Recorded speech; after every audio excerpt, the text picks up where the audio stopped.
entonces estuvimos viendo esto. Vamos a leer en la 788 el verso 7 y 8, que dice lo siguiente: Pedid y se os dará. Busquen y encontrarán. Llamar y se les abrirá. Porque todo el que pide, recibe. El que busca, encuentra. Y al que llama, se le abre, ¿no? Bien. Bueno, sobre esto estuve comentando algunas cosas. No voy a volver a repetirlo. Quisiera quedarme donde finalizamos el anterior sábado. Vamos a quedarnos en la 788.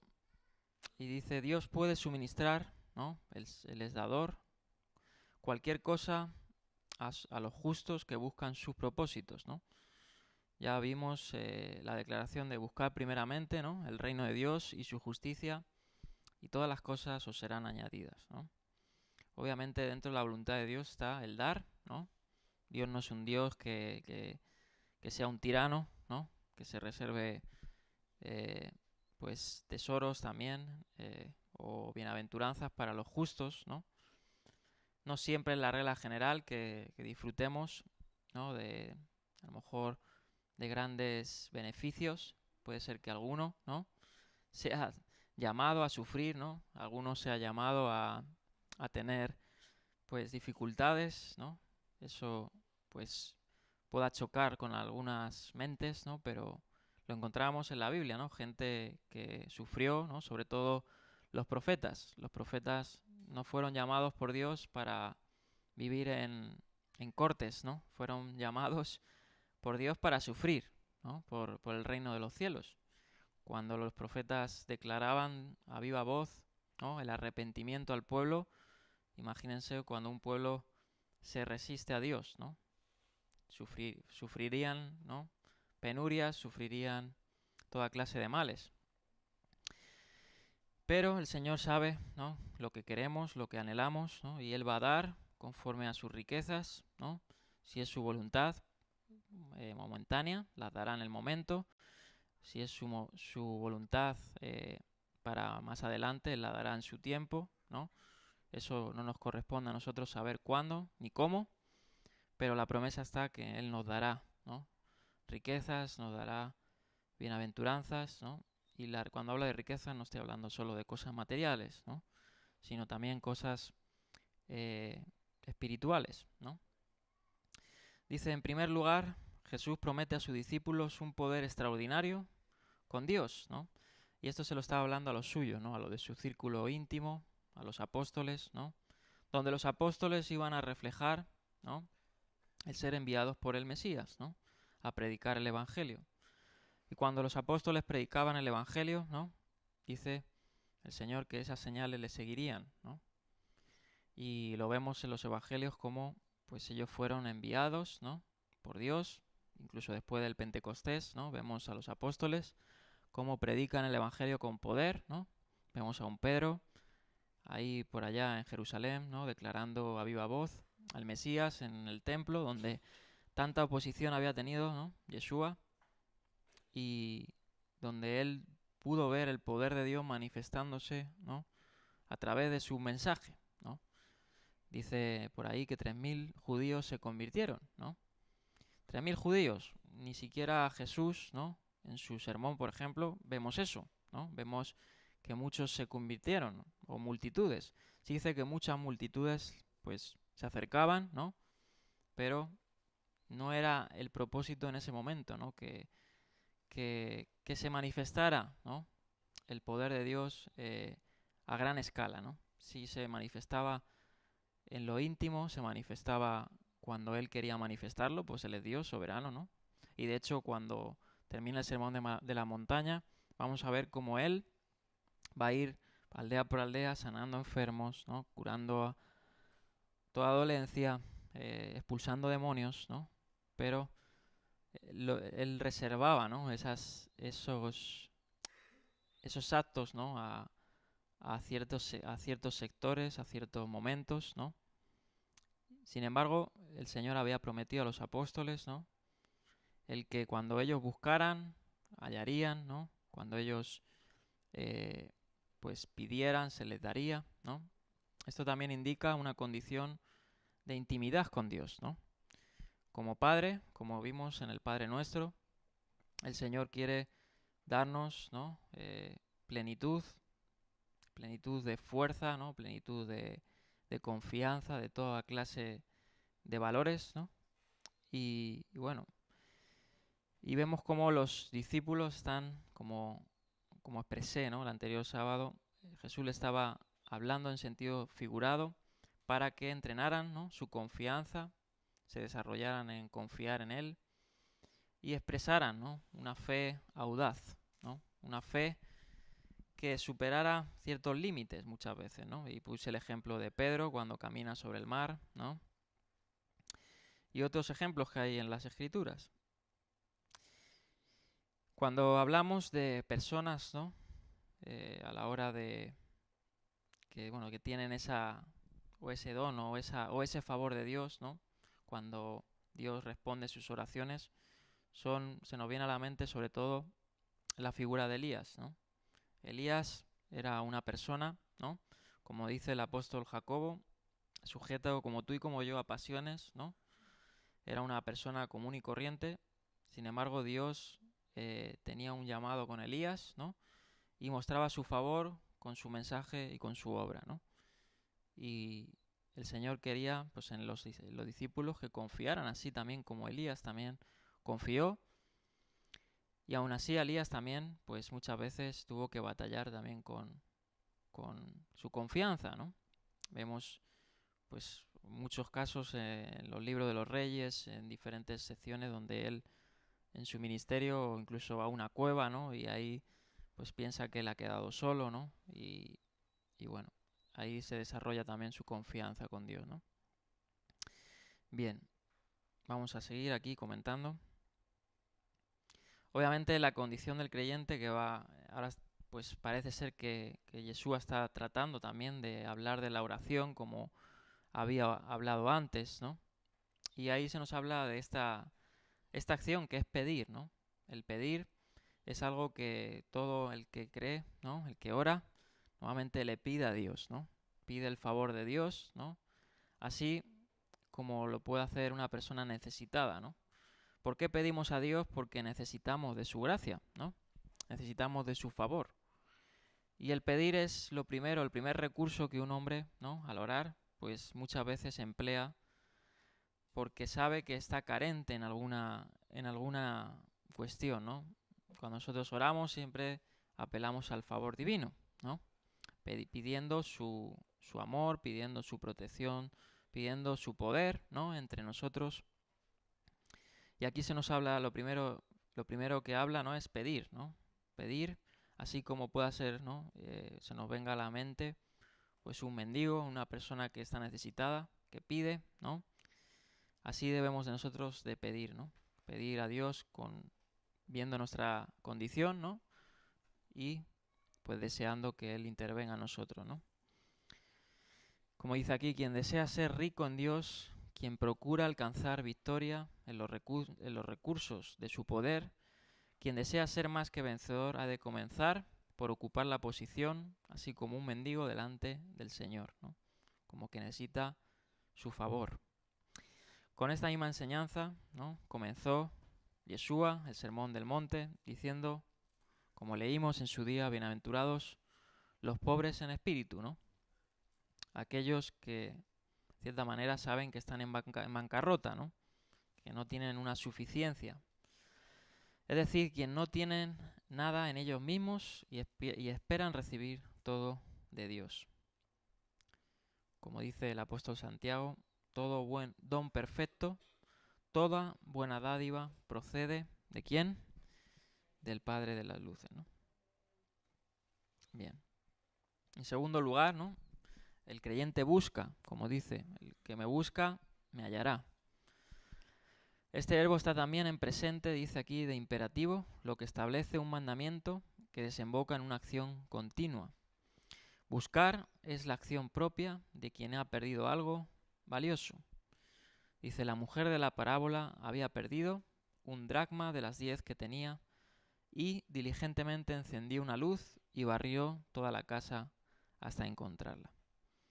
La oración que se hace en fe nace de la necesidad.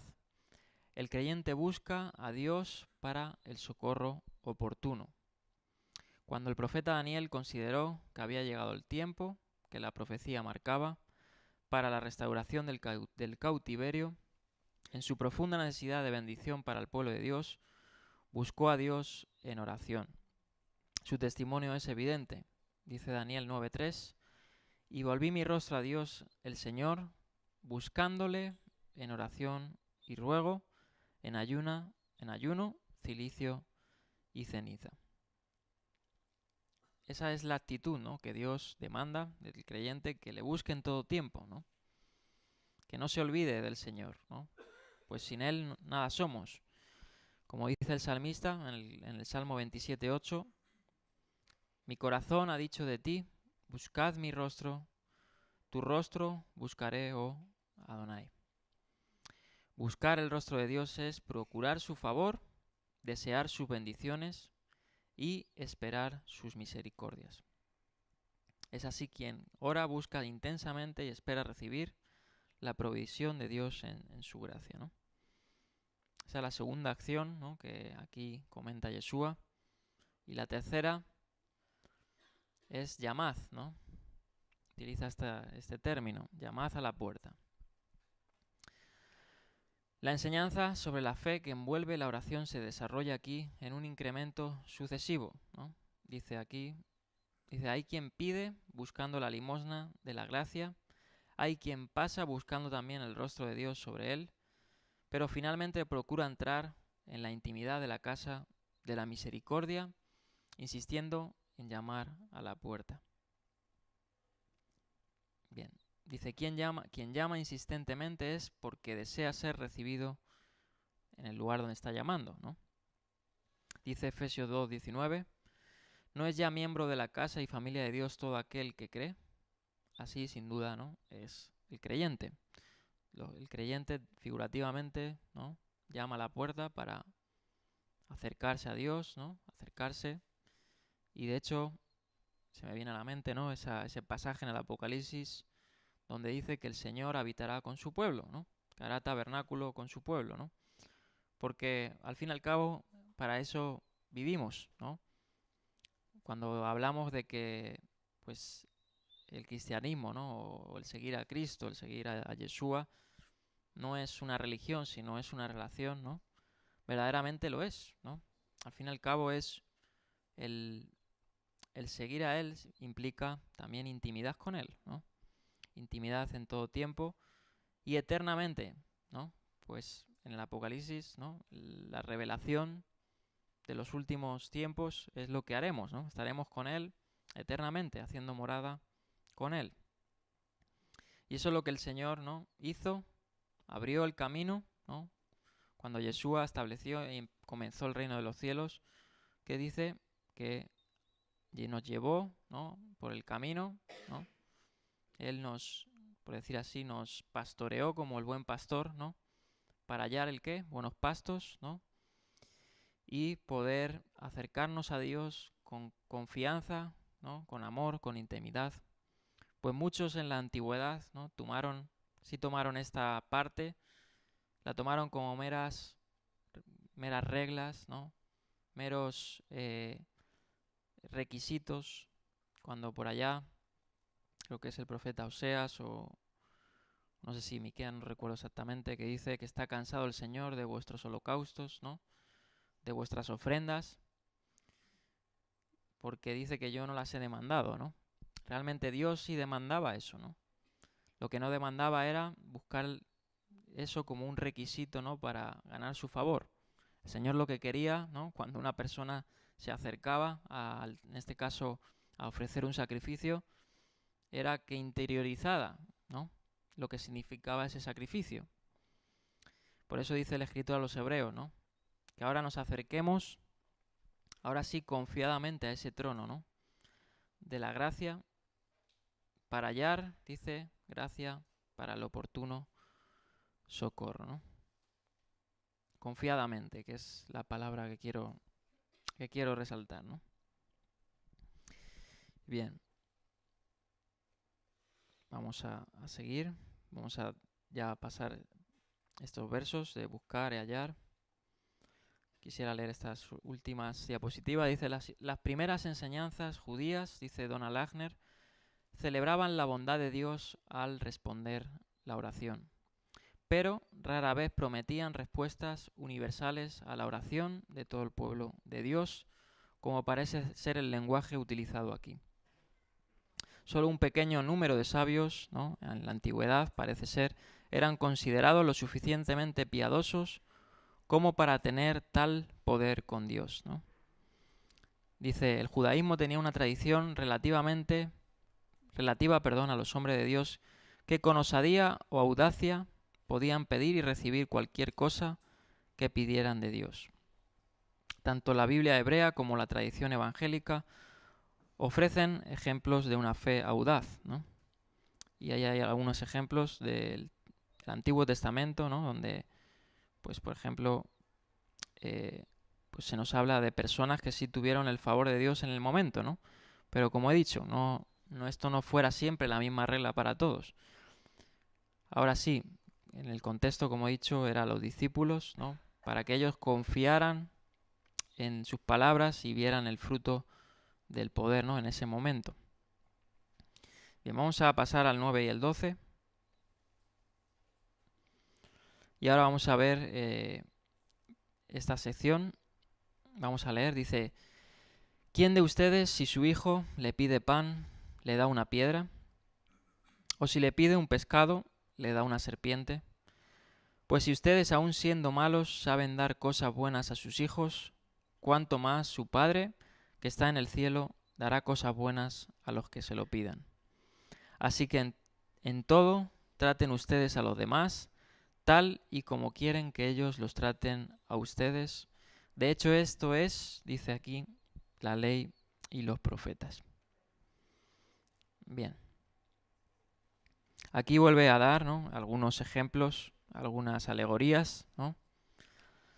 Y utilizando como comenté, ¿no?, este argumento de menor a mayor, que tanto se empleaba por aquellos que se dedicaban a la enseñanza, ¿no?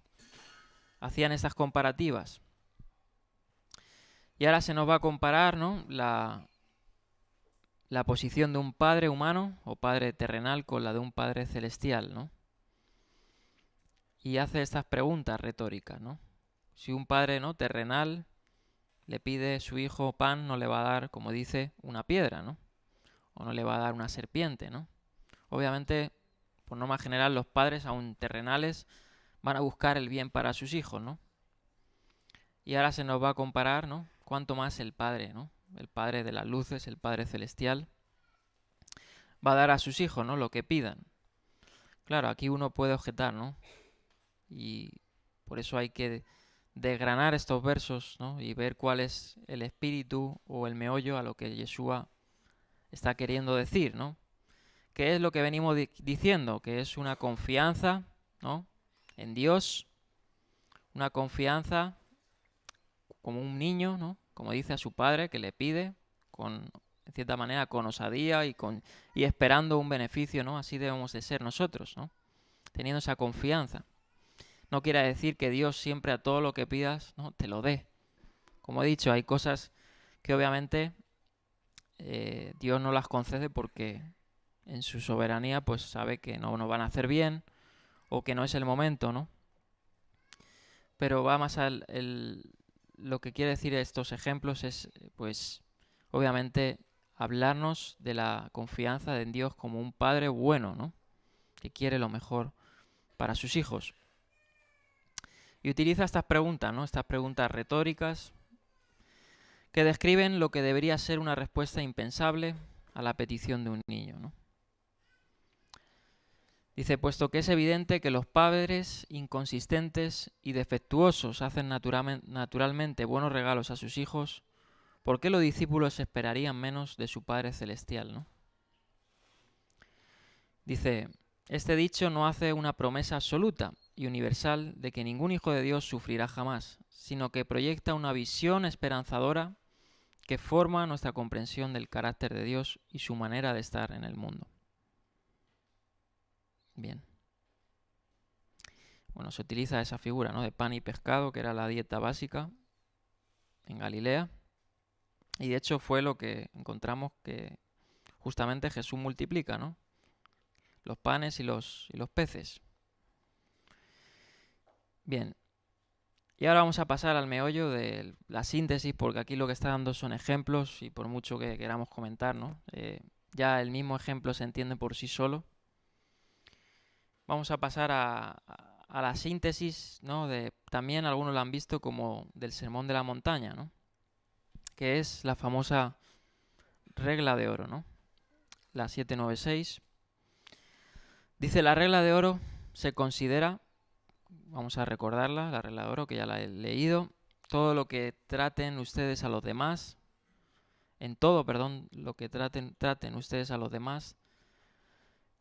Dice: como quieren que ellos los traten a ustedes, de hecho esto es la ley y los profetas. O sea, todo lo que queráis que os hagan bien, ¿no?, así hacerlo vosotros a los demás. Porque en esto está el cumplimiento de la ley, ¿no? Bien. Veamos y consideremos esta regla, ¿no? Algunos han visto esta declaración, ¿no?,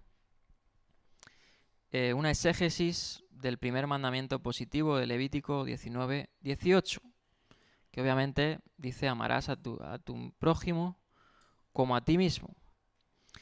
Dice: esto es probablemente cierto también de la forma negativa en sus diversas ocurrencias en la tradición judía. Ahora comentaremos un poquito sobre esto.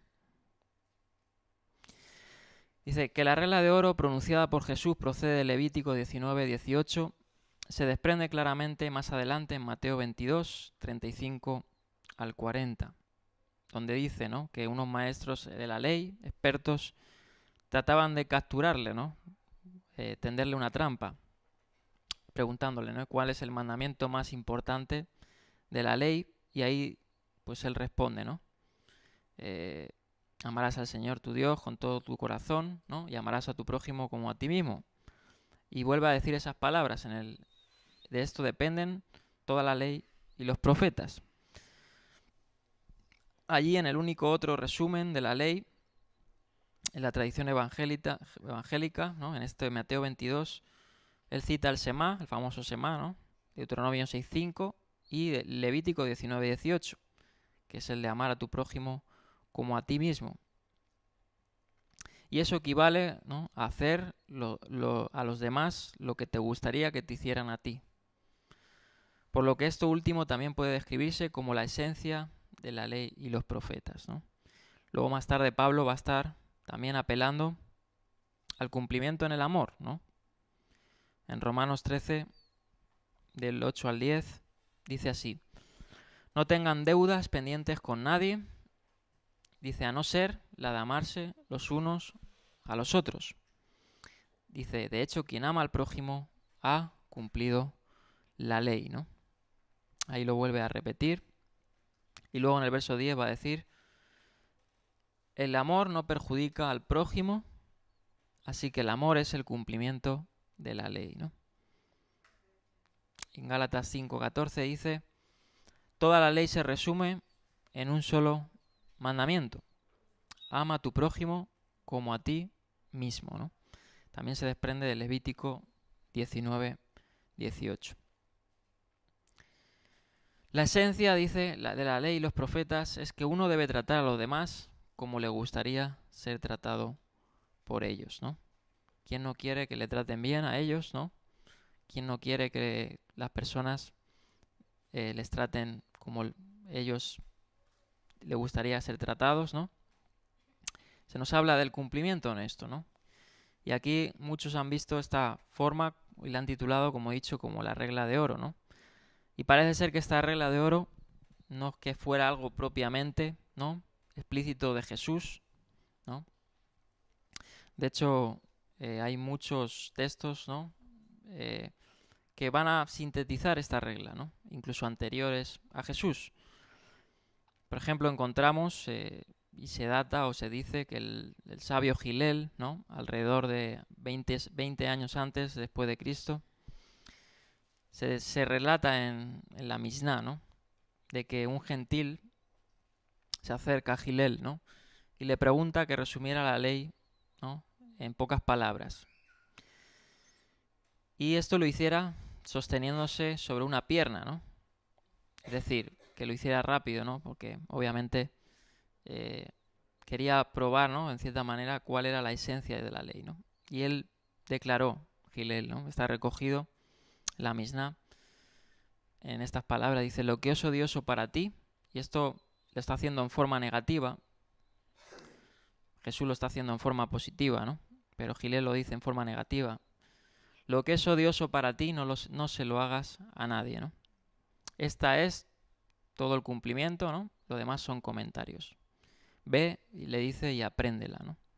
Es un paralelo a esta regla de oro, ¿no? También se encuentran paralelismos, quizás menos exactos, dice aquí, la literatura judía, también como en la pagana, ¿no? Pero de nuevo el enfoque es predominantemente negativo, ¿no? Normalmente van a emplear esta regla de oro negativamente, como lo que no quieras que te hagan, no se lo hagas a los demás. Sin embargo, Jesús va a decir: lo que quieras que te hagan a ti, que te lo haga, hazlo tú con ellos, ¿no? Incluso en la Deidad G, ¿no?, que también ya lo he comentado mucho y hemos citado algunos pasajes, es muy dependiente del Evangelio de Mateo, lo emplea también en forma negativa. Dice en la Deidad G, capítulo 1, verso 2, todo lo que queráis que no se haga con vosotros, tampoco lo hagáis con los demás, ¿no? Bien, vamos a seguir hablando de esta regla de oro. Como he dicho, ¿no?, esta regla era un principio muy extendido en la ética antigua, ¿no? Esto está sacado de comentario de Kinner, contexto socio-retórico, y él dice, ¿no?, este principio coopta el principio de represalias, ¿no? Las represalias no están bien vistas, ¿no?, para el creyente, ¿no? A pesar de que en la antigüedad las represalias pues eran una consecuencia, ¿no?, sobre todo para los justos o para los que se acercaban a Dios, las represalias eran motivo de juicio, ¿no? Y hay algunos ejemplos, como el caso de los jueces, ¿no?, etcétera. Sin embargo, las sociedades en las que se recompensa el honor y se vengaba la vergüenza, quien hacía daño a los demás invitaba a recibir daño a cambio. Tal contexto invitaba naturalmente a meditar sobre el hecho de que uno debe tratar a los demás como desea ser tratado, y no tratar a los demás como no desea ser tratado. Vamos a guardar un poco el silencio porque si no me pierdo. La forma positiva de la regla aparece, dice aquí Kinner, en Homero y se repite en Herodoto y Sócrates, Seneca. Y la forma negativa aparece en Tobías 4:15, incluso en Filón de Alejandría. Otra de las primeras obras judías empleaban una forma a caballo entre ambas, aconsejando, dice, a un rey: del mismo modo que no deseas que te sobrevengan males, sino participar en todo lo que es bueno, así debes tratar a los que están sometidos y a los infractores, ¿no? Aquí hay algunos ejemplos que pone de cómo era una ética muy común en la época, ¿no? Sin embargo, aquí, ¿no?, como vemos, esta regla, seguramente ya conocida por muchos, ¿no?, lo apunta al cumplimiento en el amor, ¿no?, en el amor al prójimo. Bien. Obviamente este principio no debía sorprender, porque es una de las reglas más naturales, como he dicho, de la ética, que una persona extrapola de su propio valor a los demás y por tanto valora a los demás como a uno mismo, ¿no? Esta descripción, ¿no?, esta regla de oro, se denomina así, ¿no? De hecho, es curioso, la historia pasó a denominarse regla de oro por un emperador, ¿no? El emperador, por allá en el siglo III, ¿no?, a principios del siglo III, siglo II, Alejandro Severo dice que escuchó, ¿no?, esta regla de oro aunque no era cristiano, ¿no? Todavía el cristianismo no estaba oficializado en Roma. Cuando escuchó esta regla de oro, se denomina regla de oro porque él se impresionó, ¿no? Quedó cautivado, dice aquí R.T. France, y quedó tan cautivado de esta regla que la mandó a escribir en oro en la pared de su habitación, ¿no? De ahí viene el nombre regla de oro. Y ahí, pues ahí tenéis la fuente, ¿no? Y pasó a llamarse así, ¿no? Como una guía del amor desinteresado, ¿no? Y bien, voy a terminar con estas dos citas. Esta de Davis y Allison dice, cuando dice la ley, en esto está la ley y los profetas, ¿no? Dice, la mención de la ley y los profetas nos retrotrae, ¿no? En el Sermón de la Montaña también, a Mateo 5:17, ¿no? El famoso no he venido a abolir, sino a cumplir. Y establece así, dice, una inclusión dentro de la cual Mateo ha tratado de la Torá. Ha dado normas para el culto cristiano, ¿no? Nos ha desgranado esa Torá, ¿no? Normas, nos ha dado principios y ha ofrecido instrucción y aliento para la vida en el mundo. Esto parece indicar que todo lo que queráis que os hagan los hombres, hacedlo vosotros a ellos. Dice, es a la manera rabínica una regla general que no solo es la quinta esencia de la ley y los profetas, sino también la quinta esencia del Sermón de la Montaña y por tanto la quinta esencia de la enseñanza de Jesús en general. Dice, en otras palabras, Mateo 7:12 da expresión al, dice en latín, ¿no? Último designio, es decir, a la máxima expresión de la justicia mayor, ¿no? Esa justicia mayor que en el Mateo 5 comenzó a retratar, ¿no? Que estuvimos viendo, cuando dice que si vuestra justicia no es mayor, ¿no? que la de los escribas y lo de los fariseos, ¿no? Esa justicia mayor es, pues, el corazón del reino de los cielos, ¿no? Que está, como he dicho, aquí sintetizando en el amor, ¿no? Todo lo que no quieran que te hagan, no lo hagas, y todo lo que quieras que hagas, hazlo, ¿no? Todo lo que quieras que te hagan, hazlo tú con lo demás, ¿no? Termino. Esta regla de oro, dice Pérez Milós en su comentario, la verdadera piedad, vida de piedad, se manifiesta en una correcta actitud hacia los demás. Por tanto, la vida cristiana no consiste en abstenerse de hacer mal a otros. Y eso es curioso, ¿no? No en forma negativa. No hagas el mal que no quieras que te hagan. Aquí Jesús como he dicho, lo enfatiza en positivo. Sino que parece ser que nos dice, esfuérzate por hacer el bien a todos, ¿no? Tal comprensión obliga a ponerse continuamente en lugar del otro, procurando su propio bien, ¿no? Como dice Pablo a los Corintios, que nadie busque sus propios intereses, sino los del prójimo.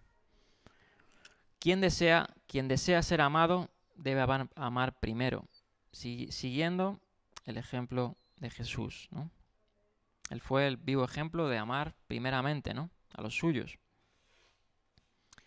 Quien desee ser ayudado debe comenzar por ser ayuda a todos, ¿no? Amén. Y ahí, bueno, hay algunas citas. Por ejemplo, vamos a leer Romanos 15:2. Cada uno, dice, debe agradar al prójimo para su bien, con el fin de edificarlo. Dice Santiago 4:11, hermanos, no hablen mal los unos de los otros. Si alguien habla mal de su hermano o lo juzga, habla mal de la ley y la juzga. Y si juzgas la ley, ya no eres cumplidor de la ley, sino su juez. Ahí dice eso el apóstol Jacobo. Bien. Bueno, vamos a pasar a otro tema. No, siguiendo en el Sermón de la Montaña, hay una bibliografía, si alguien quiere adentrarse más en esta regla de oro, de algunos comentarios. Y ahora vamos a pasar a algunas analogías que va a poner muy, muy conocidas, ¿no? Y hay unos detalles también muy interesantes, ¿no? La puerta estrecha, ¿no? Mateo 7, 13 y 14. Dice así, entren por la puerta estrecha, Porque ancha es la puerta y espacioso el camino que conduce a la destrucción, y muchos entran por ella. Pero estrecha es la puerta y angosto el camino que conduce a la vida, y son pocos los que la encuentran. Bien, aquí vamos a ver otros ejemplos, ¿no?, que pone Yeshua, y contraste, ¿no? Va a utilizar mucho este recurso de contrastar opuestos, ¿no? Y vamos a ver en esta analogía algo interesante, porque se nos va a hablar también de diferentes caminos, ¿no? Angosto dice el camino que conduce a la vida. Dice aquí, y esto lo comenta R.T. France, su comentario, dice: el primer contraste es duro y claro, ¿no? Es vida o muerte, ¿no? Y así es como debemos de interpretarlo, porque dice eso, ¿no? Y de hecho los próximos versículos va a ser más enfático aún, ¿no?, con la conclusión a estas parábolas, a estos contrastes, ¿no?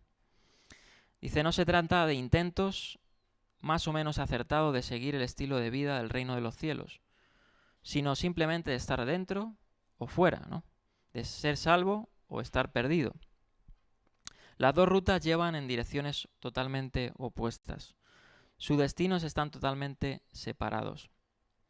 Sin usar esas palabras, ¿no?, obviamente, de estar salvo o perdido, ¿no?, este dicho nos presenta la alternativa radical del cielo o el contrario, ¿no?, la perdición, el infierno, la muerte. La elección se presenta en la imagen, ¿no?, como hemos dicho, de dos caminos. Y esto es muy interesante, ¿no? Y vamos a comentar un poquito, porque esto es una enseñanza muy primitiva, ¿no?, el tema de los dos caminos. Ahora vamos a ahondar en esto. Y sobre todo también del cristianismo e incluso del judaísmo temprano, ¿no? Dice: en la elección se presenta la imagen de dos caminos, contrastados en su carácter, ¿no?, ancho y estrecho, en su popularidad, seguido por muchos y por pocos, y en su destino, es decir, camino de vida o camino de muerte, ¿no? Esta enseñanza, dice Franz, tradicional judía sobre los dos caminos, se desarrolla ampliamente, ¿no?, en la Didaché también. La naturaleza de las imágenes depende de la lectura textual que se adopte en el verso 13. Bien, y antes de pasar a un poquito ese trasfondo, ¿no?, que tenían en la antigüedad de los dos caminos, me gustó mucho, y espero que lo puedan valorar vosotros, ¿no? Cuando uno estudia, o sea, aquí ya muchas veces nos distraemos y no es lo mismo, ¿no?, cuando tú estudias en tu casa y estás ahí leyendo tantas cosas, ¿no? Pero me gustó mucho este recurso, ¿no?, el comentario geográfico del examen. Este comentario va a coger y va, obviamente en algunos pasajes, no en todos los pasajes, ¿no?, pero va a tratar de... Claro, aquí Jesús está hablando de caminos, ¿no? Y va a tratar de sintetizar, ¿no?, la época, ¿no?, en las rutas, en la geografía, ¿no?, pues también sacar una enseñanza, ¿no? Hay algunas muy bonitas, otras más distantes, ¿no? Y esta me gustó en especial, por eso la recogí, ¿no? Y bueno, es algo simplemente como dato, ¿no? Dice así: analogía del tamaño de la puerta.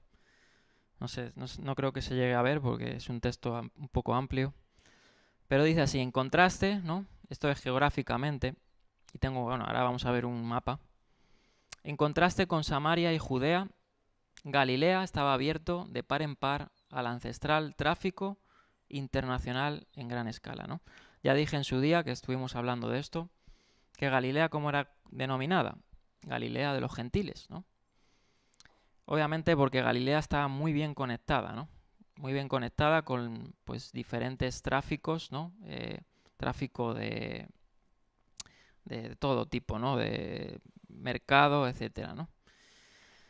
Algo que era característico, dice: la piedra caliza, dura y escarpada de la cordillera central hace que los viajes sean difíciles, ¿no? Es decir, ¿cuál es la cordillera central? Pues toda esa zona montañosa que había en Israel, ¿no? Y que Judea, Jerusalén, estaba rodeada de montañas, ¿no?, de cordilleras. Y no eran, obviamente, por los viajeros nada deseable, ¿no? No era lo mismo en la época antigua el viajar a lo mejor de Egipto a Galilea, ¿no?, que viajar de Egipto a Judea, ¿no? o a Jerusalén. Y dice, a lo largo del periodo del Antiguo Testamento, Jerusalén permaneció relativamente aislada, accesible solo por un camino. En el Antiguo Testamento solo parece ser que había un camino principal que llevaba a esta ciudad, ¿no? A Jerusalén, que comenzaba en el valle de Ajalón, cerca del actual aeropuerto Ben Gurión. Subía, dice, las pendientes pronunciadas de las colinas de Judea y se vaciaban en una pequeña meseta a 5 millas, 8 kilómetros al norte de Jerusalén.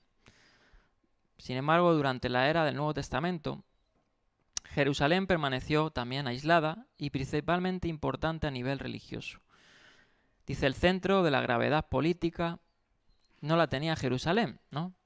Le vamos a encontrar que la corona, ¿no? del centro político la tenía Cesarea Marítima, donde Herodes el Grande era su residencia, ¿no?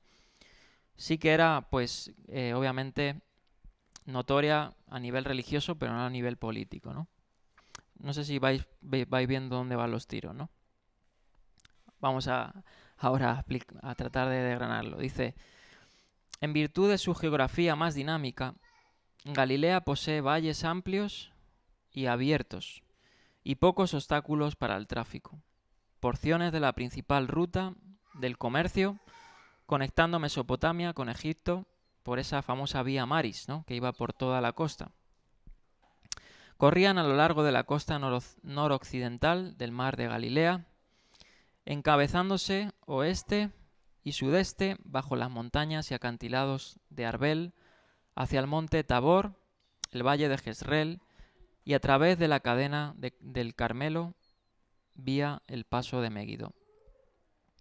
Y fíjate, dice, en tiempo de Jesús esta ruta principal habría sido visible corriendo junto a la línea de la costa, pasando por Magdala en su camino hacia el valle de Jezreel, y además de la ciudad de Tiberias era la ciudad capital de Herodes Antipas, y como tal habría tenido una arteria principal conectándola con el valle de Jezreel y permitiéndole interactuar con las áreas portuarias de Cesarea Marítima y Acre Ptolomeo. Dice, los gentiles de todo el mundo viajaban por estos caminos principales. Junto con ellos llevaban bienes de comercio, dinero, influencia, inclusive también sus culturas paganas. Las rutas amplias e internacionales representaban el mundo que no adoraba al Dios de Israel. Estos caminos permitieron a los reyes judíos disfrutar de los frutos de sus alianzas, ya sea con el César, ¿no? O con sus deidades, ¿no? O sea, estas rutas tan amplias eran las que normalmente eran más contaminadas con la maldad, ¿no? Te está poniendo esta figura, este comentario, ¿no? Y ahora va a llegar a lo que se conecta o se conectaría, ¿no? Con este camino angosto, ¿no? Y ese camino amplio. El camino angosto que lleva a la vida eterna, que llevaba a Jerusalén, ¿no? Y el camino amplio que llevaba a todas estas ciudades tan contaminadas, ¿no? Dice, a diferencia de los caminos grandes y espléndidos llevando la gloria del César, los pequeños caminos y senderos cruzaban el conservador interior judío de Galilea. Viajar era desafiante, difícil y requería determinación y dedicación. En última instancia, Jesús pudo haber aludido a un pequeño, estrecho camino que llevaba a Jerusalén, a la ciudad del Eterno y a la vida, ¿no? Y me gustó, ¿no? Me gustó cómo lo conecta, ¿no? Posiblemente no tenga que ver, ¿no? Pero geográficamente, curiosamente, que Jerusalén, bueno, ahí la próxima diapositiva, ¿no? Podéis ver las principales rutas. No sé si le puedas hacer un poquito de zoom. Y esas principales rutas, si veis, pues por aquí, ¿no? Eran esta vía que iba por el mar. Sin embargo, solo parece ser que desde Galilea había un camino común, ¿no? Que era este, por toda esa región montañosa. Y obviamente no sería un deleite el viajar, o no sería tan fácil viajar de Galilea, en este caso a Jerusalén, ¿no? Entonces, tomando, y por eso puse Vía Dolorosa, ¿no? Puse esa foto, la Vía Dolorosa, porque sería para el viajero más doloroso, ¿no? Y esto nos conecta con el reino de los cielos, ¿no? Y el reino podríamos decir, de las tinieblas o de la perdición, ¿no? Y nos conecta con los dos caminos, ¿no? El camino ancho, esas calzadas, ¿no? tan transitadas, ¿no? Donde tanta gente viajaba, gentiles, toda clase de personas, o esos caminos, ¿no? tan difíciles que llevaban a esa ciudad, ¿no?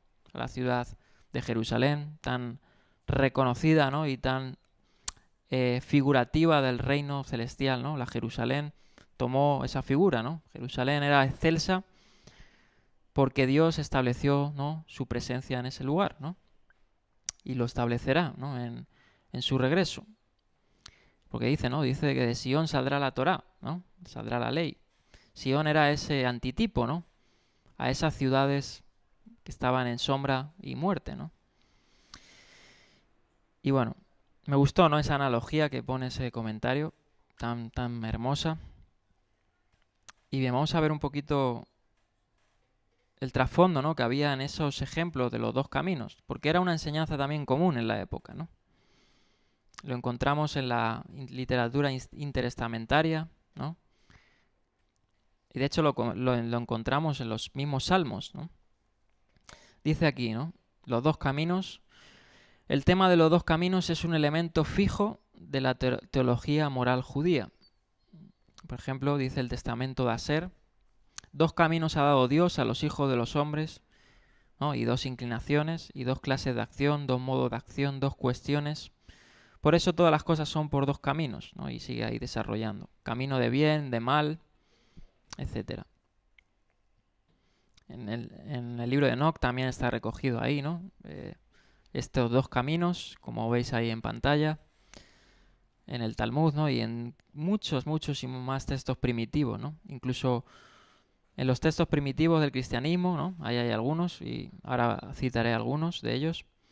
Era una enseñanza común, ¿no? Para establecer el camino que conduce a Dios, ¿no? O el camino que conduce a la perdición, ¿no? Hay una novela muy bonita de esto, tan conocida, ¿no? De hecho, es el segundo libro más vendido, ¿no? En el cristianismo. Es El progreso del peregrino, ¿no? De Juan Bunyan. Y Juan Bunyan ahí, en esa novela, ¿no? Él relata ese camino del cristiano, ¿no? Creo que se llama cristiano, que es el que se encamina a la patria celestial, ¿no? Y se presenta en todos estos caminos, el camino estrecho de las pruebas, ¿no? Y es muy bonita porque ilustra esta analogía, ¿no? Bien, vamos a leer algunos textos, ¿no? Que vienen al caso de esta analogía. El Salmo 1.6 dice: porque el Señor cuida el camino de los justos, mas la senda de los malos lleva a la perdición. Dice el Salmo 119, verso 29 y 32, ¿no? Figurando el camino de vida o el camino recto y el camino torcido, dice: manténme, el 29, alejado de caminos torcidos. Concédeme las bondades de tu ley. Dice: he optado por el camino de la felicidad, he escogido tus juicios, ¿no? Y el 32 dice: corro por el camino de tus mandamientos, porque has ampliado mi modo de pensar. Salmo 139, 24 dice: fíjate si voy por el mal camino y guíame por el camino eterno. Y hay muchos textos, ¿no? Que se nos hablan del camino de luz, del camino del mal, ¿no? De la perdición. Y esto es era algo muy común, ¿no? De hecho, incluso en todas las clases religiosas, como he dicho, en el judaísmo primitivo, en Qumran también encontramos pues esto, ¿no? La teología esta de los dos caminos, y en muchos textos antiguos, ¿no? Ilustrando, ¿no? Ilustrando la vida o la muerte, ¿no? Y esto es algo que obviamente los contemporáneos de Jesús habrían oído, ¿no? Habrían en cierta manera entendido, ¿no? A lo que Jesús se estaba refiriendo, pero obviamente lo entendieron, ¿no? De la forma en la que estamos hablando, de vida o muerte, ¿no? De hecho, el paralelo, ¿no? El Evangelio sinóptico de Lucas a este mismo suceso del Sermón de la Montaña, le preguntaron eso los discípulos. En el Lucas 13:23 le diría a los discípulos, ¿no? Cuando dijera esta parábola o este contraste, ¿no? Le diría, entonces, Señor, son pocos los que van a salvarse, ¿no? Y el Señor contestaría, ¿no? Esforzaros por entrar por la puerta estrecha. Porque les digo que muchos tratarán de entrar y no podrán, ¿no? Bien.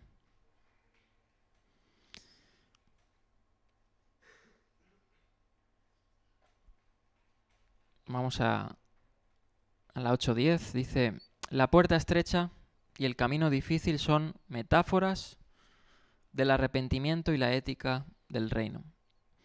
Y los relativamente pocos que encuentran esta ruta son, obviamente, los discípulos, ¿no? Los que siguen a Cristo hasta el fin, ¿no? El camino difícil puede aludir, dice, a la persecución, ¿no?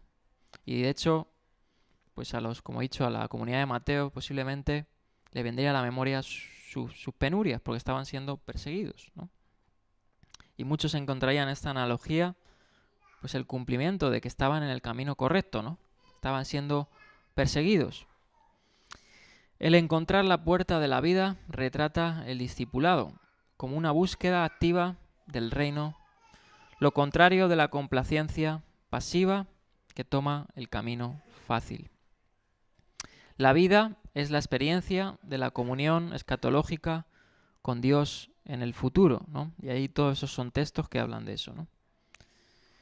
Destrucción es el polo opuesto, es decir, la separación de Dios eterna, ¿no? O la muerte segunda.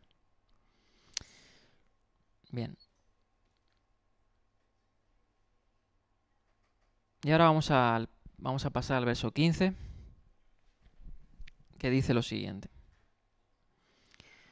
Verso 15, Mateo 7:15, cuidaros o cuídense de los falsos profetas. Vienen a ustedes disfrazados de ovejas, pero por dentro son lobos rapaces, ¿no? Bien. Y dice aquí el comentario, los profetas, los falsos profetas, ¿no? Era obviamente este término pseudoprofetes en griego, que de hecho es citado en la Septuaginta, en Zacarías 13:2. Era algo muy recurrente, ¿no? En el Antiguo Testamento. De hecho, por ejemplo, vamos a leer aquí algunos ejemplos. El profeta Jeremías lo enfatiza mucho, ¿no? De no dar voz a los falsos profetas, porque esos falsos profetas estaban profetizando bienestar, ¿no? Prosperidad, cuando realmente la nación de Israel en los tiempos de Jeremías estaba en oscuridad y en juicio, ¿no? Zacarías 13:2 dice sobre los falsos profetas, y hablando obviamente también de los últimos días, ¿no? Cuando veáis el término en aquel día, ¿no? En aquel día, ese recurso que tanto lo emplean los profetas está hablando muchas veces de los últimos tiempos, ¿no?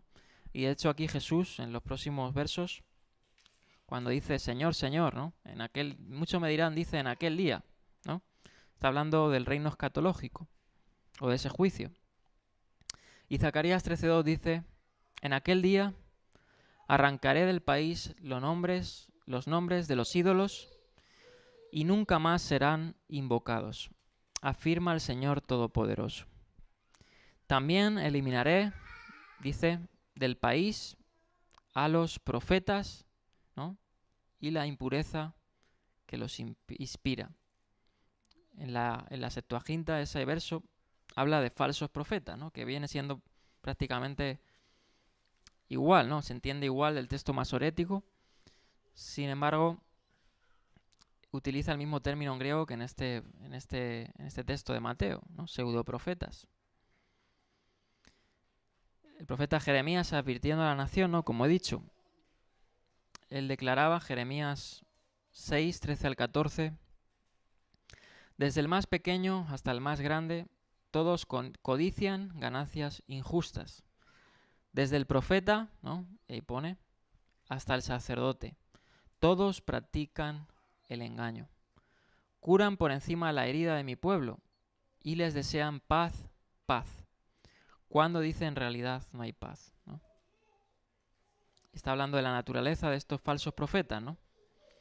Y bueno, en el Jeremías 28, sobre todo no voy a leer todo ese texto, pero en Jeremías 28 se va a dedicar a desenmascarar, ¿no?, a estos falsos profetas.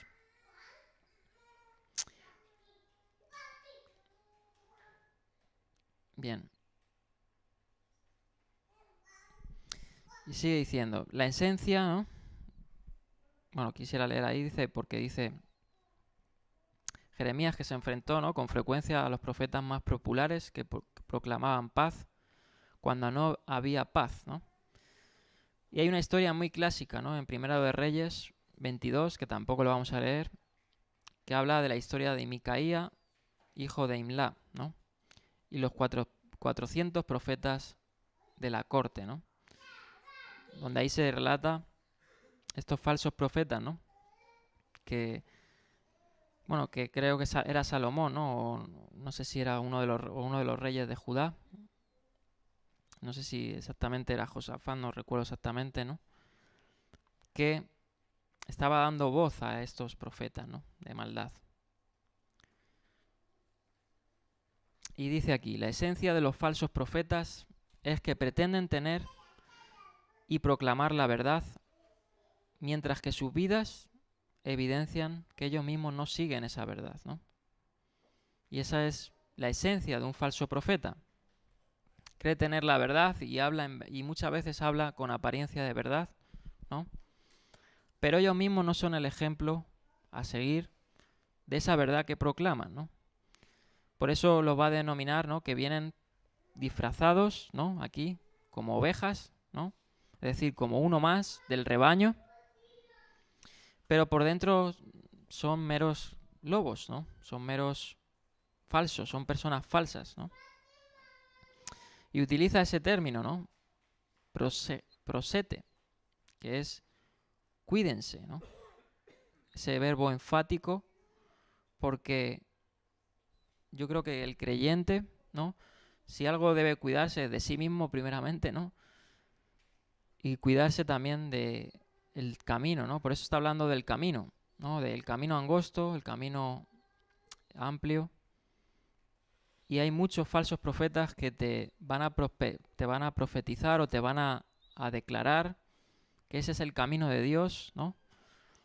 Pero muchas veces, y bueno, la norma general es que no es así, ¿no? Y de hecho, la naturaleza de esos profetas, ¿no?, la esencia, como dice, es que ellos mismos no siguen ese camino, ¿no? Bien. Y fíjate, ¿no?, dice y utiliza el verbo, ¿no?, de que van a venir, ¿no?, van a venir. O sea, estos falsos profetas nosotros no vamos a buscarlos, ¿no? Aunque hay personas que sí que hasta van y los buscan, ¿no? Porque son, pues, se buscan su propia desgracia, pero quizás sea una minoría. Pero aquí Yeshua le está hablando a la comunidad de los discípulos, ¿no? Y les está advirtiendo, ¿no? Cuidaros porque es que van a venir a vosotros, ¿no? Y utiliza esa expresión, ¿no? Lo describe viniendo a vosotros. Como personas, dice aquí R.T. France, ajenas al grupo de los discípulos que desean presentarse como del mismo bando, ¿no? Y hay que tener mucho cuidado, ¿no? Mucho cuidado en todo ámbito. No solo vamos a transportarnos a día de hoy, ¿no?, a estas iglesias de prosperidad o que tanto son señaladas, que yo creo que eso ya es obvio, ¿no? No hay que hacer un máster y darle una cátedra a una persona para decir que ese camino es un camino amplio. Hay que tener cuidado con los que parecen tener, ¿no?, la verdad, y yo puedo hasta dar nombres, ¿no?, incluso en el movimiento mesiánico, de pseudoprofetas, como dice aquí, falsos profetas, ¿no? Pero que hay que realmente hasta tener cuidado con ellos, ¿no? Porque van a venir, ¿no? Y de hecho muchos son arrastrados por sus enseñanzas, ¿no?, y por sus formas. Bien. El contraste, dice aquí, entre su apariencia y lo que son por dentro deja claro que, a diferencia de los carismáticos autoengañados de los versículos 22 y 23, ¿no? Cuando habla de los carismáticos está hablando de aquellos, ¿no?, que vienen al Señor en forma figurativa y le dicen: Señor, Señor, hemos hecho muchas curaciones, hemos expulsado demonios, ¿no?, en tu nombre.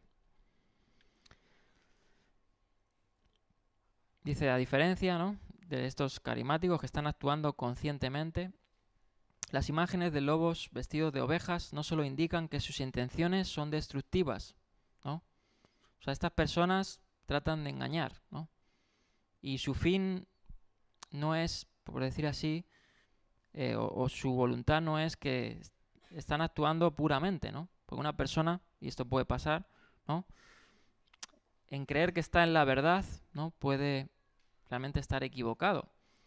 Pero su voluntad, ¿no?, en su concepción, él está en la verdad, ¿no?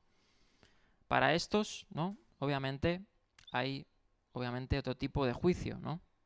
Obviamente están actuando ¿en qué? En ignorancia, ¿no? Cuando nosotros en nuestra ignorancia proclamábamos cosas como si fueran verdad, pero no eran verdad, no lo estábamos haciendo con un fin de destruir, ¿no? Lo estábamos haciendo con un fin realmente, yo creo, pues de mostrar la verdad, ¿no? Sin embargo, la característica de estos falsos profetas es que ellos están tratando de decir la verdad, ¿no?, pero su fin, ¿no?, ellos quieren destruir al rebaño, ¿no?, como dice aquí, ¿no? Son simplemente una fachada, ¿no?, como hemos visto de los falsos profetas del Antiguo Testamento, ¿no? Bien. Seguimos, la 8:14 dice: los eruditos han identificado a estos falsos profetas como oponentes judíos, ¿no?, de la época. Hay algunos lo han denominado como los falsos profetas a los fariseos, algunos a los esenios, los celotes, ¿no? Ahí estás identificando a estos falsos profetas que querían meterse dentro de la iglesia, ¿no?, primitiva. Sin embargo, no creo que sea un grupo religioso, ¿no?, un grupo religioso como establecido, ¿no? Dice, Strecker sostiene que la advertencia es hipotética y general, ¿no?, obviamente, sin un referente histórico concreto, pero estos falsos profetas están claramente implicados en la comunidad cristiana. Se le describe, ¿no?, como itinerantes que acuden a las comunidades cristianas, y de hecho uno puede decir, bueno, esto era una advertencia, ¿no?, para los últimos tiempos o para nosotros ahora, pero esto era una advertencia momentánea también en el contexto en el que ellos estaban viviendo, ¿no? Viviendo. De hecho, hay multitud de textos, ¿no?, donde se habla de cuidarnos, ¿no?, de estos falsos profetas, ¿no? Y ya lo habla, por ejemplo, Pablo lo habla muchas veces a las comunidades, ¿no?, porque estaban sufriendo ataques desde dentro, ¿no? Estaban sufriendo ataques de estos que parecen ser hermanos, ¿no?, como dice Juan. Salieron de nosotros, pero no eran, ¿no?, no eran de nosotros. Incluso algunos afirman, ¿no?, como dice más tarde, haber hecho milagros en nombre del Señor, Jesús, ¿no? Pero su resultado es que sus vidas, ¿no?, se caracterizan por la anomía, la anarquía, ¿no?, el no ley, ¿no?, el no tener un Dios, una rectitud. La anarquía es también el resultado probable de la enseñanza de los futuros falsos profetas que va a predecir, ¿no?, Jesús en Mateo 24, que ya llegaremos, ¿no? Ahí sí que pues será muy interesante, ¿no?, hablar de Mateo 24. Mateo se esfuerza por retratar a Jesús como el último maestro de la ley y no como alguien que vino a destruir la ley, ¿no?, obviamente. Por tanto, los falsos profetas contra los que se advierte aquí deberían, ¿no?, considerarse, como dice aquí, libertinos o incluso antinominianos, ¿no? Se emplea este término, del término anomía, ¿no?, que es no tener, ser un anárquico, ¿no?, o no tener una ley. En la época en que se escribió Mateo, estos falsos profetas podían haber invocado falsamente a Pablo como su patrón, ¿no? Y lo encontramos, pues, algunos que acusaron a Pablo de anomía, ¿no? En Hechos de los Apóstoles. Bien.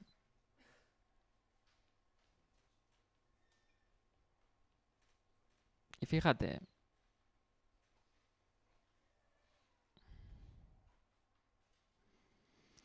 esto no quiere decir que no hubiera verdaderos profetas, ¿no?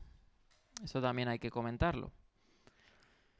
Por ejemplo, Mateo 10:41 dice así Yeshua, ¿no? Cualquiera que reciba un profeta, por tratarse de un profeta, recibirá recompensa de profeta. Y el que reciba un justo, por tratarse de un justo, recibirá recompensa de justo. Mateo 23:34 dice, por eso yo les voy a enviar profetas, sabios y maestros.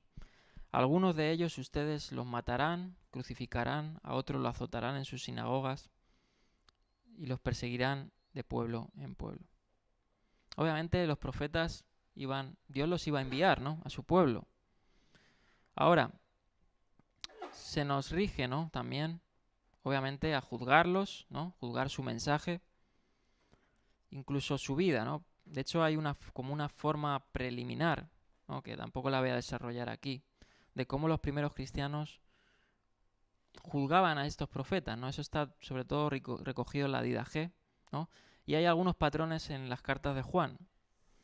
Por ejemplo, dice, si alguien los visita, ¿no? El apóstol Juan, y no lleva esta enseñanza, no lo reciban en casa, ni le den la bienvenida, pues quien le da la bienvenida se hace cómplice de sus malas obras, ¿no? O sea, algunos iban a establecer o tratar de establecer contacto con la comunidad, ¿no? Con una falsa enseñanza, ¿no? Si no, dice el apóstol Juan, si alguien no lleva esta sana enseñanza, no le recibáis. No le recibáis, ¿no? Por eso nosotros tratamos esto, ¿no? Tratamos de cuidar también al rebaño de Dios. Obviamente, no abriendo las puertas de par en par, ¿no? Obviamente las puertas de par en par están abiertas a aquel que necesita el perdón de Dios, ¿no? Que necesita su misericordia. Pero no por aquel que entra por la puerta y viene con una enseñanza que no es conforme a lo que nosotros, obviamente, creemos que es la verdad, ¿no? Para ese la puerta debería estar cerrada. Y no solo aquí, sino en todas las comunidades, ¿no? Tercera de Juan 7:8 dice, ellos salieron por causa del nombre, sin nunca recibir nada de los paganos. Nosotros, por lo tanto, debemos brindarle hospitalidad y así colaborar con ellos en la verdad, ¿no? Ahí está para aquellos que vienen con ese ánimo, ¿no? De recibir la enseñanza y no de imponer una enseñanza, ¿no? No de imponer, pues, una verdad, ¿no? Obviamente hay que atender a este consejo, ¿no? Y hay otros pasajes, ¿no? Que también podríamos leer. Como he dicho, esa era una de las normas, ¿no? En la comunidad primitiva.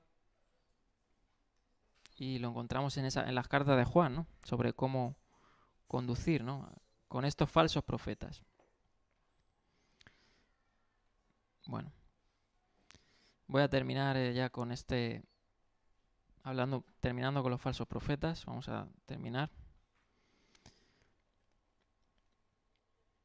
Bien, dice los textos intertestamentarios. Esto lo dice Craig Evans en su comentario sobre los falsos profetas. Hablan de los falsos profetas quejándose de cómo profetizan falsedades para apartar de Israel al seguimiento a Dios. Profetizaban falsedades, perdón, lo he copiado 2 veces. Estos reyes justos como Josías que trataron de erradicar el mal en Israel, dice segunda de Baruch, dice, estos reyes justos como Josías que trataron de erradicar el mal en Israel, dice, quemó en el fuego a sus contaminados y a los profetas mentirosos que engañaban al pueblo, ¿no? Parece ser que fue algo que se recogió, ¿no? Que Josías hizo, ¿no? El quitar a estos falsos profetas, ¿no? Dice, tal vez uno de los encuentros más sensacionales desde los días de Elías con los profetas de Baal, ¿no? De los textos, estoy hablando de los textos intertestamentarios. Y Y no quiere decir que estos textos no tengan su riqueza, ¿no? De hecho, he citado que esto está sacado de la ascensión de Isaías, ¿no? En la ascensión de Isaías se relata el martirio de Isaías, ¿no? Y en ese texto se recoge cómo supuestamente Isaías murió, ¿no? Se comenta que Isaías murió aserrado, ¿no? Y por eso algunos aluden a que en Hebreos que habla, algunos fueron aserrados, ¿no? Se está refiriendo a este testamento de Isaías, de cómo relata la muerte de Isaías, ¿no? Y dice, tal vez uno de los encuentros más sensacionales desde los días de Elías con los profetas de Baal fue el de Isaías con el profeta samaritano Belquirá, falso profeta que tenía su morada en Belén. Dice, él y sus profetas profetizaban falsamente en Jerusalén y conspiraron contra el justo Isaías. Lo acusaban de profetizar mentiras contra Israel y contra Judá. Por sus maquinaciones, Isaías cae en manos del malvado Manasés, que ordena cortar en dos al gran profeta, ¿no? Fíjate. Y dice aquí, citando el 5:2 al 12 de la ascensión de Isaías, dice, y cuando Isaías y Belquirá se levantó acusándolo, y todos los falsos profetas se levantaron, riendo y regocijándose a causa de Isaías, y Manasés y Belquirá, los falsos profetas y los príncipes y el pueblo, todos se quedaron mirando, ¿no? Bien. O sea, los textos incluso intertestamentarios, ¿no? Se hablan del daño que hacían estos falsos profetas, ¿no? Luego vamos a encontrarnos, pues incluso en el Nuevo Testamento, ¿no? Hablando de estos falsos profetas, en Hechos de los Apóstoles, ¿no? Dice que el apóstol Pablo, cuando se encontraba en Chipre, ¿no?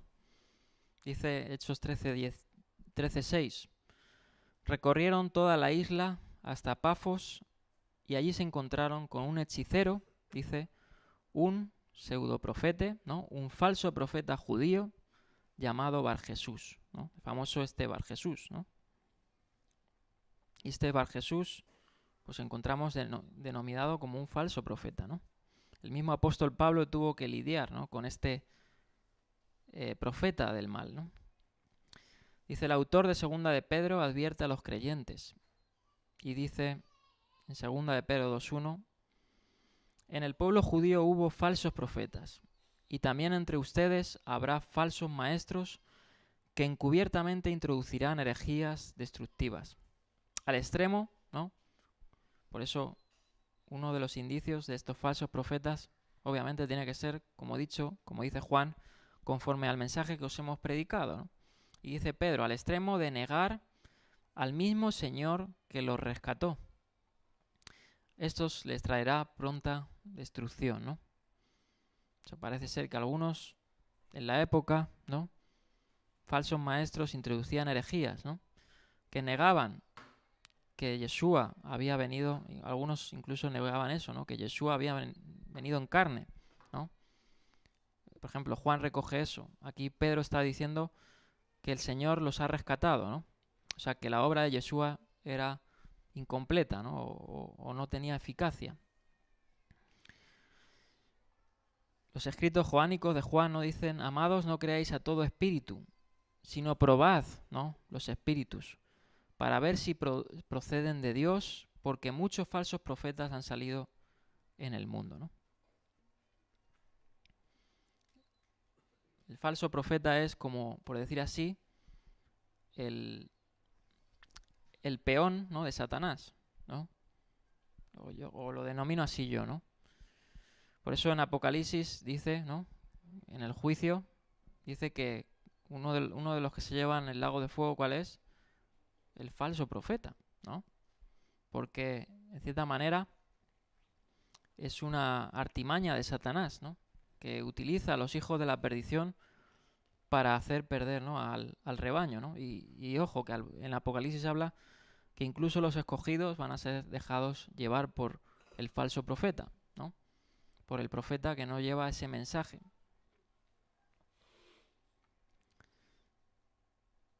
Bien. Ya vamos a terminar estas dos últimas. Dice, los falsos profetas siguen siendo un problema ¿no? En los tiempos recientes, dice Evans en su comentario. Y aquí cita el que tanto, bueno, es un erudito que cita mucho Qumran, es un experto en manuscritos. Y aquí cita la comunidad de Qumran, ¿no? De la primera cueva, de las normas que ellos tenían en Qumran, ¿no? Ellos eran muy estrictos. Dice, con razón obstinado miran alrededor, hablando de los falsos profetas, ¿no?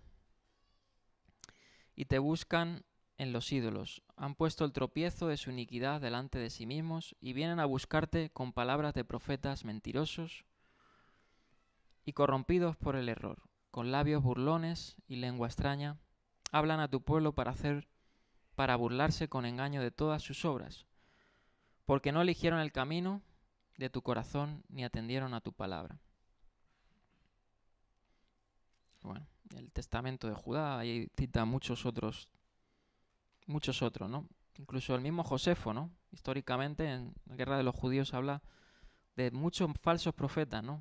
Que había en la época de Yeshua, o sea que no era una advertencia muy fuerte, ¿no? Como ese falso profeta tan famoso, ¿no? Que creo que hasta en los evangelios he citado, ¿no? De que se lo llevaba, creo que en Hechos lo estuve comentando. No me recuerdo el nombre, si alguno lo sabe, lo puede decir, ¿no? De ese que se lo llevó al Jordán, ¿no? Y lo mataron, ¿no? Y vino destrucción. Creo que fueron los romanos, ¿no? Que lo terminaron matando. Pero que se llevó, dice, consigo mismo a muchos, ¿no? A muchos del pueblo. Bien, vamos a terminar con esta última, hablando de los falsos profetas. Y fíjate, dice aquí, y sigue diciendo Craig Evans, los profetas que prometían falsamente una rápida, ¿no? Porque eso es lo que te prometen también los falsos profetas, ¿no? Todo rápido, ¿no? O sea, ese camino ancho. Y es que es curioso, hay que observarlos bien, ¿no? Porque te prometen prosperidad muchas veces, te prometen salir de una desesperación y muchas veces se meten cuando más problemas hay o cuando más pruebas tienes, ¿no? Por eso hay que tener los oídos y los ojos muy bien abiertos, ¿no? Los profetas dicen que prometían falsamente una rápida liberación mesiánica, permanecieron dentro de Jerusalén, fíjate, sobre todo, ¿no? Y esto es algo que es muy... Yo creo que esto sí, aunque no está obviamente recogido, ¿no? Porque encontramos que los últimos evangelios, ¿no? Son escritos, parece ser antes, ¿no? De la destrucción del templo, salvo obviamente el Apocalipsis de Juan. Pero parece ser que hubo una voz del Espíritu, ¿no? En los primeros creyentes de Jerusalén, del Mesías, ¿no? Para que salieran, ¿no? Y muchos creo que se establecieron en... ¿Dónde fue? En Pela, ¿no? Fue en Pela. Parece ser que al igual que los judíos o los fariseos se fueron a Yafne o a otras comunidades, ¿no? Los cristianos se fueron a Pela, ¿no? Y eso fue como una voz profética de Dios, ¿no? Y además ahí vemos que Josefo lo relata, ¿no? Que antes de la destrucción del templo, es decir, del 66 en adelante, hubo una afluencia de muchos falsos profetas, ¿no? Y Dios, para salvaguardar a su pueblo, además de la destrucción que venía sobre Jerusalén, ¿no? Se los llevó, ¿no? Se los llevó a Pela o a otras regiones, ¿no? Y dice Flavio Josefo en Guerra de los Judíos, ¿no? 285, en el capítulo 6, 285 a 88, dice: la causa de la destrucción de este pueblo, lo denomina así Josefo, ¿no? Fue un falso profeta que aquel mismo día había proclamado públicamente en la ciudad que Dios le había mandado subir al templo y que allí recibiría señales milagrosas de su liberación. Había entonces un gran número de falsos profetas sobornados por los tiranos para imponerse al pueblo, que les denunciaban esto, ¿no? ¿Qué le denunciaban? ¿O qué le decía al pueblo, ¿no? Que la liberación de Dios ya venía, ¿no? Que lo que estaban sufriendo en ese momento, ¿no? Era motivo para esperar, obviamente, que venía ya el Mesías, venía la redención, ¿no? Ellos esperaban eso, los que no habían entendido que ya había venido, ¿no? 30 años antes. Y esto era, dice, para evitar que desertaran y para que se animaran por encima del temor y la preocupación con tales esperanzas. Ahora bien, un hombre que está en la adversidad cumple fácilmente tales promesas. Claro, por eso he dicho antes eso, ¿no? Los falsos profetas son ágiles, son audaces, ¿no? Y se meten cuando más una persona necesita una liberación, ¿no? Y de hecho esto lo hemos vivido en carne propia, ¿no? Se meten lobos cuando más se necesita, ¿no? Una liberación, una salvación, ¿no? Y dice esto Josefo, ¿no? Dice, un hombre que está en la adversidad cumple fácilmente tales promesas, porque cuando tal seductor le hace creer que será librado de aquellas miserias que le oprimen, entonces es que el paciente está lleno de esperanzas de tal liberación. Y finaliza diciendo Josefo, ¿no? del supuesto mal que llevó a la destrucción de Jerusalén. Así fue persuadido el miserable pueblo por estos engañadores que desmentían al mismo Dios, mientras que no atendían ni daban crédito a las señales, ¿no? que eran tan evidentes y precedían tan claramente su futura desolación, sino que como hombres infatuados, sin ojos para ver ni mentes para considerar, no atendían a las denuncias que Dios les hacía, ¿no? Y obviamente en esos falsos profetas, ¿no? Y ya aprovecho, y aquí lo cerramos, también se levantaron voceros, ¿no? del pueblo en esos tiempos, y estoy hablando de cuando antes de la destrucción de Jerusalén, ¿no? Sobre todo, Josefo incluso lo relata, ¿no? De algunos, no recuerdo exactamente el nombre, no sé si después de la muerte de Simón, ¿no? de Jacobo, dice, se levantó un sacerdote o una persona que profetizaba por las calles, ¿no? Que había juicio contra la casa de Dios, ¿no? Y lo tenían como un loco, ¿no? Lo tenían como... Porque dice que se levantaba día y noche diciendo, ¿no? Voz del oriente, voz del occidente, voz contra la casa santa, contra etcétera. Y muchos, al verle que estaba día y noche proclamando esto en los alrededores del templo, lo tomaron como un loco, ¿no? Y claro, esta persona hasta llegó a un punto que ni comía ni bebía, ¿no? Parece ser. Lo tomaron como un loco, ¿no? O sea, que Dios estaba advirtiendo fuertemente al pueblo de que venía juicio, ¿no? Hasta se comenta que vieron hasta una especie de cometa, ¿no? En los cielos como en forma de espada, ¿no? En los tiempos previos a la destrucción de Jerusalén, ¿no? Y sin embargo el pueblo estaba tan obstinado en la mentira que a los celotes, que fueron unos de los que también dinamizaron, ¿no? ¿Cómo se dice? Dinamitaron, ¿no? La destrucción de Jerusalén, al no dejar entrar ni salir, ¿no? Dice que tomaron esta espada como diciendo, ahí viene, Dios quiere que luchemos, ¿no? Dios quiere que porque viene la redención, ¿no? Sin embargo era el juicio, ¿no? La espada era juicio contra ellos. Pero decidieron dar la voz, ¿no? Y el voto a los falsos profetas, ¿no? A los profetas de iniquidad. Y eso le llevó a la destrucción, ¿no? Entonces encontramos la advertencia aquí de Yeshua, ¿no? Contra esto, contra los falsos profetas, que dice que tienen apariencias de ovejas, ¿no? Pero por dentro, como veis en la imagen, ¿no?